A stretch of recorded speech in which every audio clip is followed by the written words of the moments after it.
Hi, it's Sean, the Fluency Awesomeizer. Here's another short video where I want to give you some help decoding big words and also give you some spelling tips. I've got two words I want to look at today, all right? And the first one is pretty long, so I'm going to get out of the way.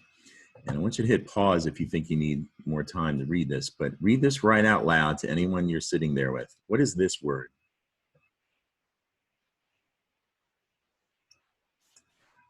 All right, what's this word? Really similar. The top word is beautifully, the bottom word is butterfly. And if you read them both, that's great. There's a chance you may have thought or even read butterfly when you went to read the top word beautifully. All right, I want to take a look at both of these words and illustrate that for you. They start and end the same way. And they both have a UT. Butterfly has the word but. The UT is in the middle of beautifully, but it's still there. There's an F-L-Y at the end of both of these words, but butterfly has the word fly at the end. It's not exactly fly at the end of beautifully. There's an I in the middle of beautifully. Now, take a look at the word beautifully. It is a very long word.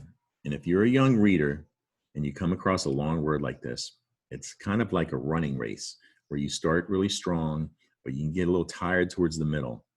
All right. And if you're reading impatiently, if you're in a rush, your brain might pick up most of the letters and not all of the letters. And it's really easy to confuse beautifully with butterfly. See that? Kind of interesting. All right, let's go back to the words. Look in the beginning of beautifully. There's an unusual vowel cluster, E-A-U. I'm going to talk about that in a minute, but that's a big difference. The syllable tiff in the middle with that I. Down below is turf.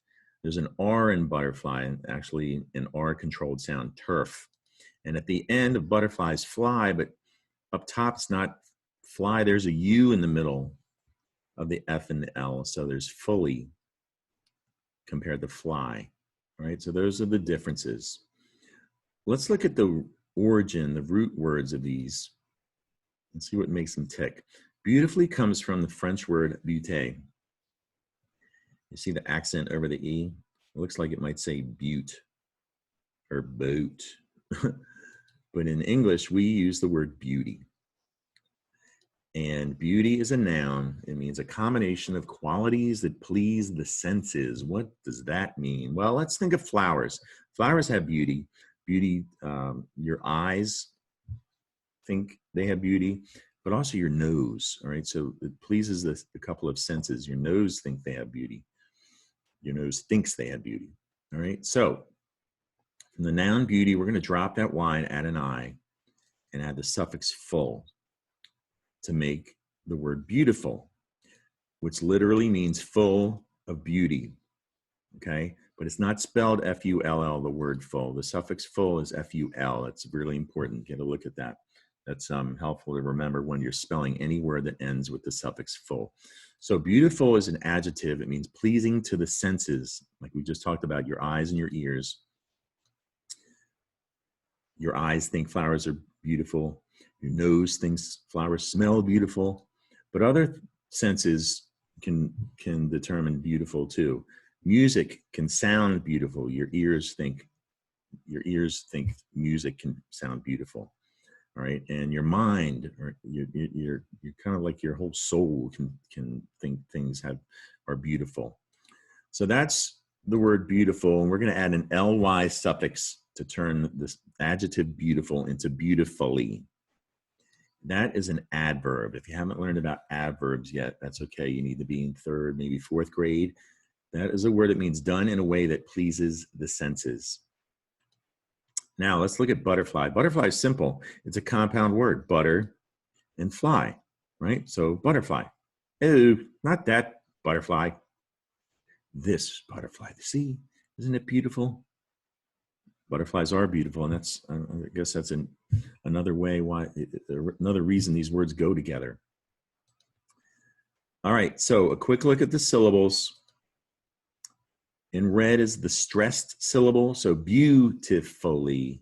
This helps when you spell to think about syllables. Beautifully. And down below, butterfly. Now, I took one of the T's away because when you say butterfly, you say butterfly. I'm going to come back on screen here. Butterfly has a short U sound in the beginning, and I'm holding this up. This is U in sign language. And here's a quick way to remember the short U sound. What's that short U sound? That's what it is. So you have to double the T to keep that short U sound in butterfly, but you don't hear it when you say it slowly. Butterfly. That's why that T's gone. All right, that's going to do it for today. Subscribe to my YouTube channel where you can find videos just like this, where I help you decode big words and give you some spelling tips. I post one every school day in the morning, all right? And I'm going to continue through the summer. Mom or dad can follow me on Facebook at the Fluency Awesomizer, where I have in my photos over 200 reading exercises just like this to help you with decoding. And I post the videos there too. Okay, I hope to see you soon here at the Fluency Awesomizer.